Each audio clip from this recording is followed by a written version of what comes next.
Introduction time. Ooh, just woke up. Welcome to Sir Fish-A-Lot, the YouTube fishing channel to show my passion for fishing. My name's Corey McMurchie. I am not an expert. I don't catch a lot, but I do fish a lot. Thanks for watching. Hope you enjoy. Let's go visit. Welcome to episode 2. Today I brought a couple friends with me, and I've got this little guy right here.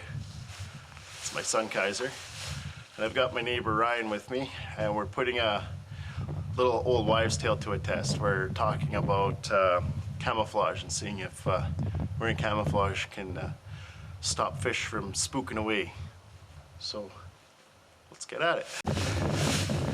Today's fishing is just fishing for fun, not trying to catch any master angler or anything like that, or trophy fish as they're called in the USA. We're fishing at the Kirkham Bridge. So far can't see anything. The water's Little Saskatchewan. Today's September 12th. Temperatures are starting to drop. Might be time to switch up and start targeting some stocked trout lakes. So here in Manitoba, it's barbless hooks for fishing. And the reason for that is, I believe, is it's to benefit the fish themselves. Easier to get hooks out, easier to get fish back into the water faster. So whenever you buy a new hook, it's always a good idea to get your barbs off right away. Or else, instead of when you're out fishing, when your line should be in the water, you got to take the barbs off. So all I like to do is pinch the barbs back as best as I possibly can. I've heard conservation likes to come by and test your barbs every once in a while, as they should be. And some of them like to use a little cotton swab as a test. So they run that along your hook to see how barbless your hook is. So you always want to do a really good job.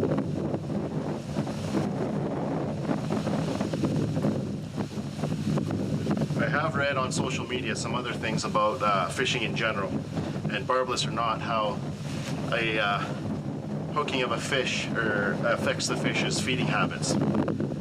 The post said something along the lines of, sorry, my memory recall isn't that great, but in general it said any kind of hooking of a fish is not good for a fish for the way that they eat. From what the post said, it was fish, the way they eat food is they suck a bunch of water into their mouth. Well, when there's a hole from your hook in there, they can't suck water in properly. So that's observation after hooking a fish for a couple hours.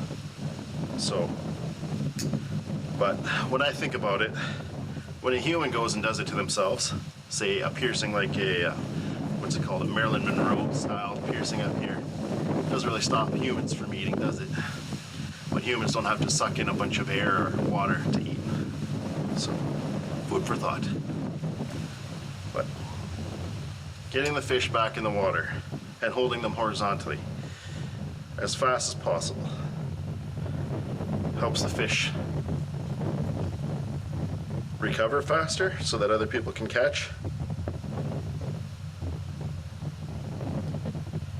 and keeps populations strong. So there we go. This is just a little, my go-to. I lost my go-to here last time I went out fishing on a snag on some rocks, unfortunately. But I love these guys. So we're gonna see if we can catch anything here. Hey Ryan, fish just jumped over here. It's pretty big swirls. We have the water clarity. This is like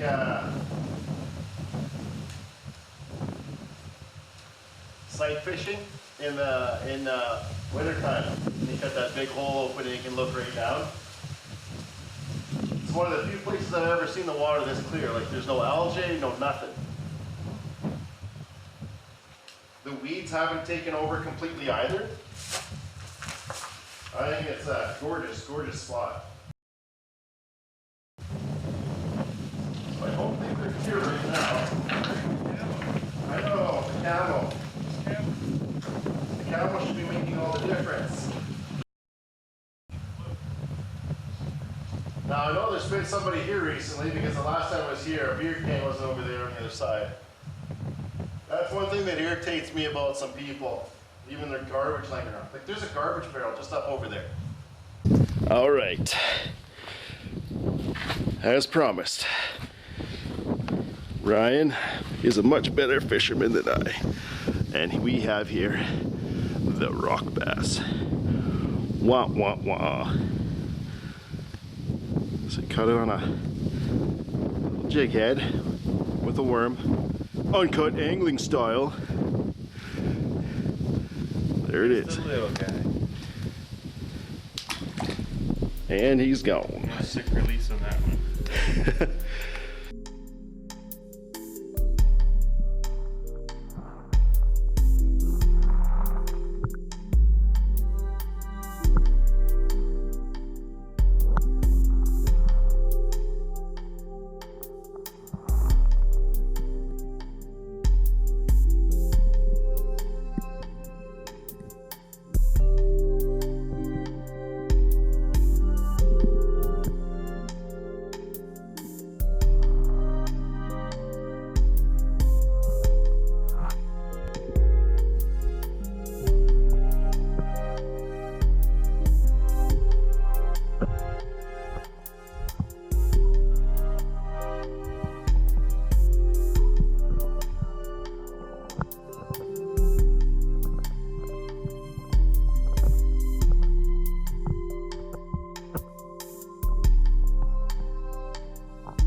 Okay, so I wanted to do some follow-up for my first video.